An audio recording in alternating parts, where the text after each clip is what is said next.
Son las 7 horas con 41 minutos. Saludamos al licenciado Juan Cubí, analista, experto en temas de desarrollo. Licenciado Cubí, bienvenido. Hay sin duda una percepción en Ecuador de que la seguridad ha mejorado, pero las frías cifras, que en muchos casos son decidoras, sugieren de que hay mucho ruido y pocas nueces. ¿Cuál es su evaluación? ¿Cómo ve la situación? ¿Hay realmente un trabajo efectivo en este sentido, en esta materia, además que es la que da mayor sustento en cuanto a aceptación y popularidad al régimen de Daniel Noboa? Buenos días, Gustavo, gracias por el espacio. Mire, no creo que es solamente una percepción. Yo he estado revisando datos, información de ciertas, por ejemplo, zonas geográficas, y en efecto han bajado los índices de violencia, lo cual debe esperarse porque el golpe de sacar a los militares a las calles, bueno, tiene un impacto indudable. El tema, más bien, que a mí me preocupa, Gustavo, es cuánto tiempo puede durar esta situación de mejora, no profunda, pero relativa, de la seguridad en el país, porque habrá que preguntarse si hay las condiciones para mantener a los militares durante un tiempo indefinido en las calles, si es que la propia fuerza pública va a sostenerse en esta lógica del combate permanente contra el crimen organizado, o si esto derivará más bien en un impacto de carácter electoral que allane el camino para la reelección del presidente Noboa, que es algo que ya no es un misterio porque ya lo ha dicho abiertamente.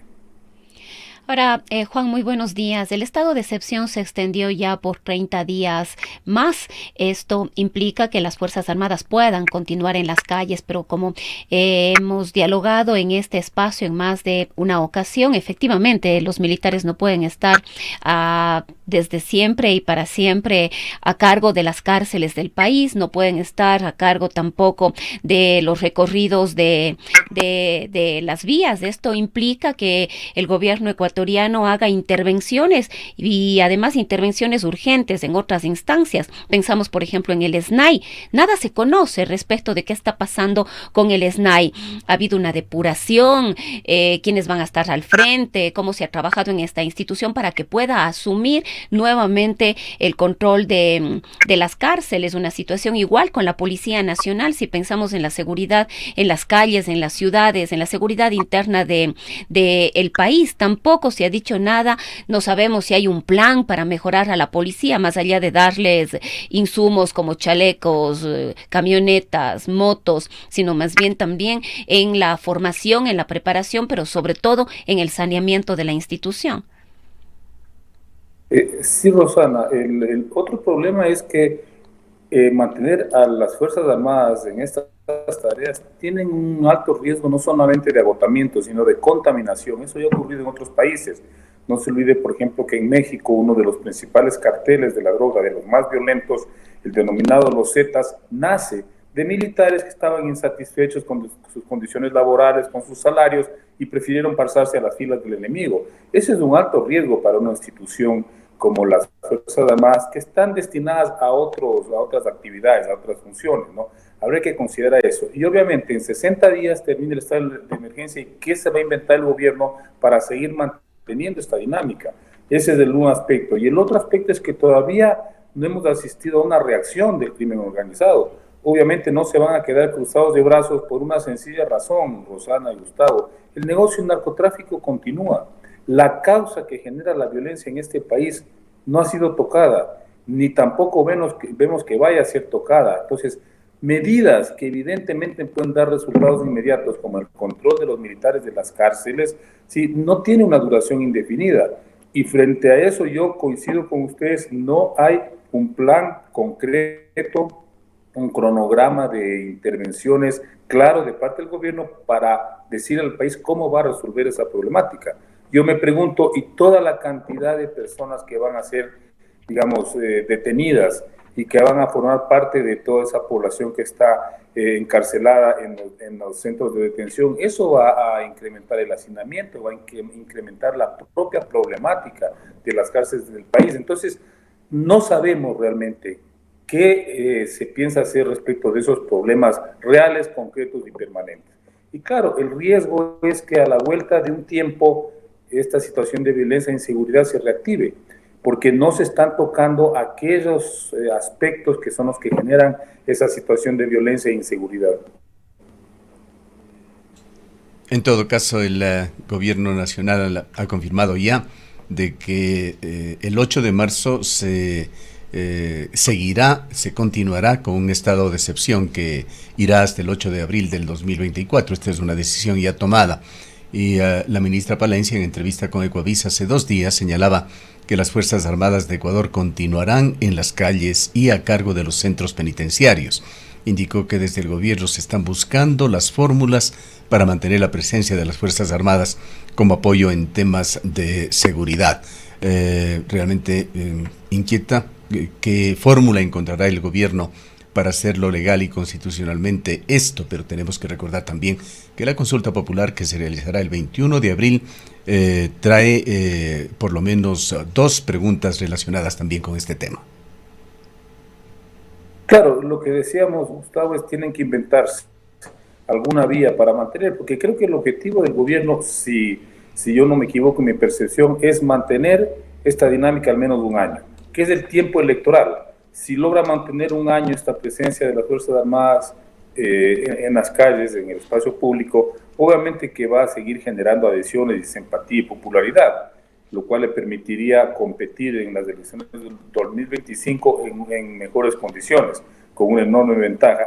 Habrá que ver, como dice la ministra, qué resquicio, qué instrumento jurídico legal les permite continuar en esto, porque si nos ponemos a pensar, Gustavo, en que el 9 de abril legalmente deberían levantarse el estado de excepción, la pregunta es qué sucede el 10 de abril, qué sucede con la situación de inseguridad en el país, porque creo que los 3 meses de intervención no son ni siquiera un calentamiento en esta guerra contra el narcotráfico, que es una guerra de largo aliento y que además está confirmado por experiencias similares en América Latina que son guerras perdidas de antemano. Colombia perdió la guerra, México perdió la guerra contra el narcotráfico y no hay todavía opciones para poder salir de esa encrucijada. Fíjese, estaba leyendo ayer el informe sobre derechos humanos de Naciones Unidas sobre Colombia del año 2023.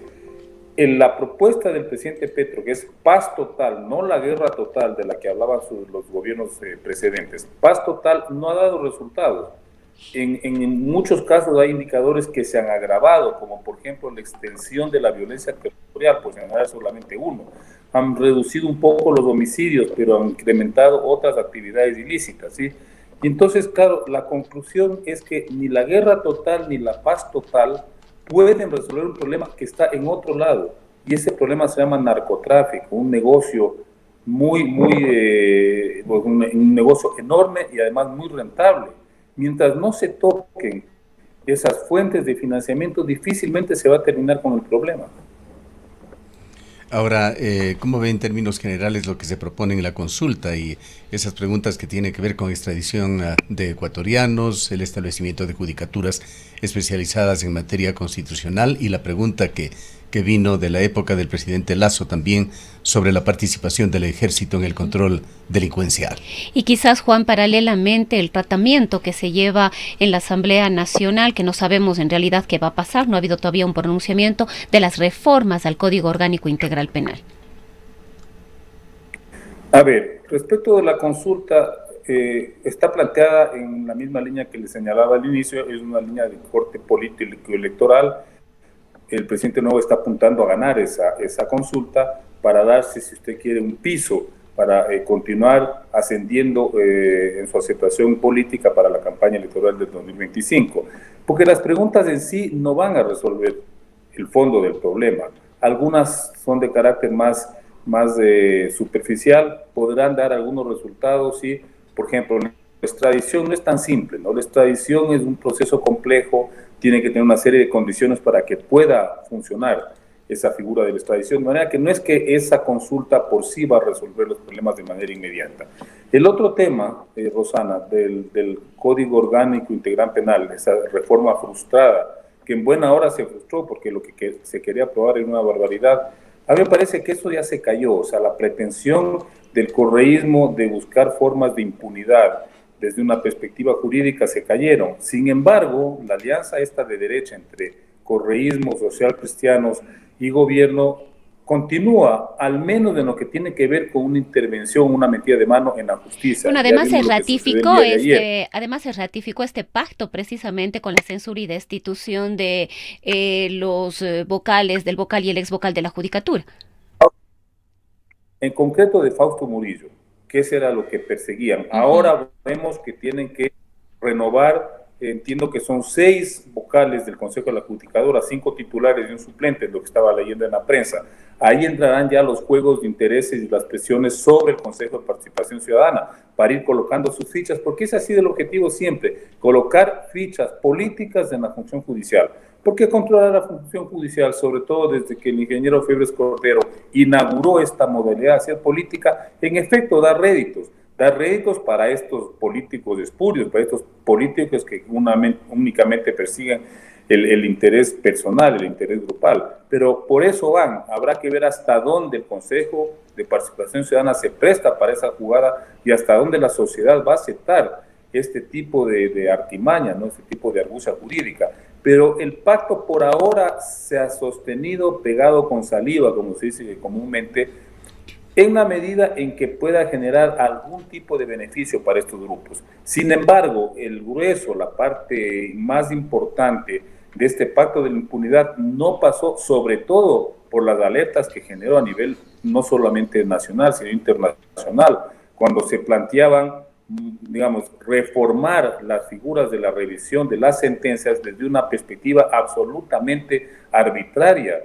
Y eso, claro, no iba a pasar en ninguna instancia, ni nacional ni internacional, tuvieron que echarse atrás. Pero el propósito sigue, el propósito sobre todo de estos grupos que quieren buscar a toda costa la impunidad para sus compadres, para sus compinches, va a continuar, de eso no hay ninguna duda. Ahora, la censura de ayer ha tenido lecturas de algunos analistas de que vendrá más, como lo dicen los propios correístas. Estuvieron ellos advirtiendo de que si el día de ayer no se les censuraba a Murillo y Morillo, se rompería la alianza, lo dijeron muy claramente. Pero estos analistas piensan que el segundo capítulo vendrá con Diana Salazar. Recordemos que está pendiente aún en la Asamblea el juicio político en contra de la fiscal, y Salazar el día de ayer afirmó que buena parte del Estado está infiltrado por el narco y se refirió también a las constantes amenazas de muerte que ha recibido en los últimos meses.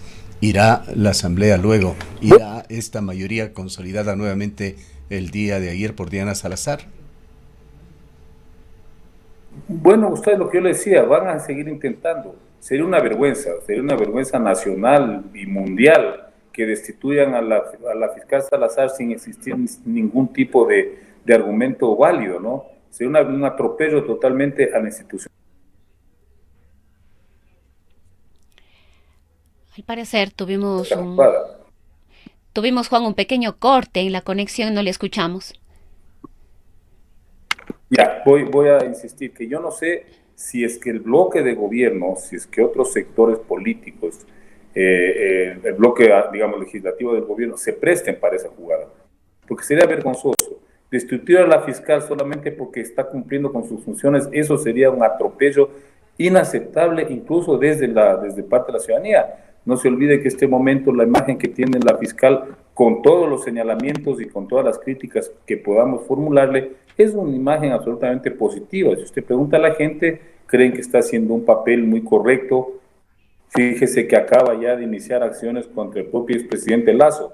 No se olviden que en un momento se le acusaba de ser muy tolerante con el gobierno de Lasso. Mire, este momento ha iniciado ya una acción para ir, digamos, investigando, ¿no?, posibles casos de corrupción de parte del presidente Lasso. Es una fiscal que, nos guste o no, ha cumplido funciones con bastante propiedad, ¿no?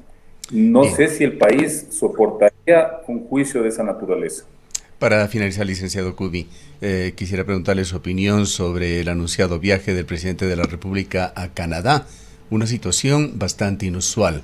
Hasta niveles de ministro llegan a estas reuniones, pero que un presidente de la República presida una delegación ha sido visto con curiosidad y deja también lecturas. Hay una verdadera celebración en el sector minero por este hecho. Novoa va el domingo a la Asociación de Prospectores y Desarrolladores de Canadá para promover la minería en Ecuador, mientras el día de ayer circulaban intensamente rumores de una reapertura y con objetivos bastante agresivos del catastro minero. Creo, Gustavo, que lamentablemente el mensaje está claro. El presidente Noboa va a validar desde una perspectiva empresarial la inversión minera en el Ecuador. De eso a mí no me queda la menor duda. Y obviamente eso es coherente con la naturaleza de su gobierno.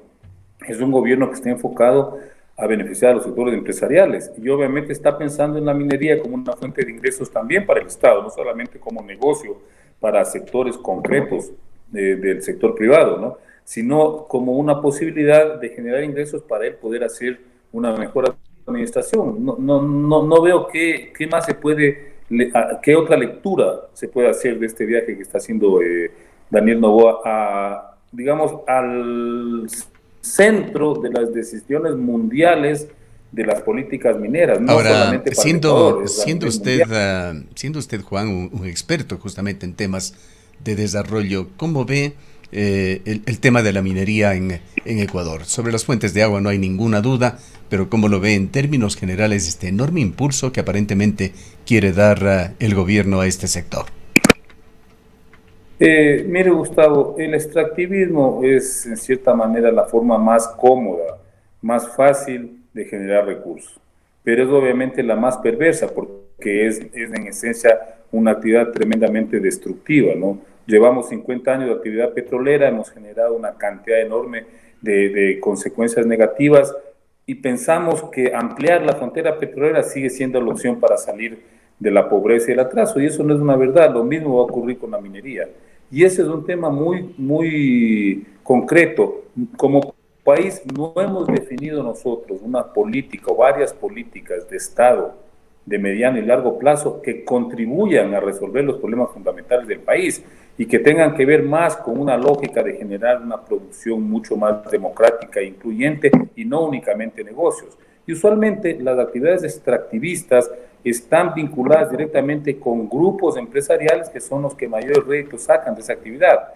Petróleo, minería, explotación de madera, agroindustria, etcétera, ¿no? Pero son, claro, aparentemente son actividades productivas exitosas, ¿sí? Pero nunca se ponen a pensar en todos los efectos negativos, no solamente ambientales, también sociales y laborales que provocan. Entonces ahora estamos otra vez asistiendo a la misma lógica. Vamos a ir prácticamente a poner en bandeja de plata al país. Amplios sectores geográficos de este país van a ser puestos, digamos, colocados en el mercado minero y después tendremos que estar pagando las consecuencias. Bien, muchísimas gracias por habernos acompañado. Gracias a ustedes, Gustavo. Declaraciones del licenciado Juan Cubi, analista político experto en temas de desarrollo. Son las 7:59 minutos.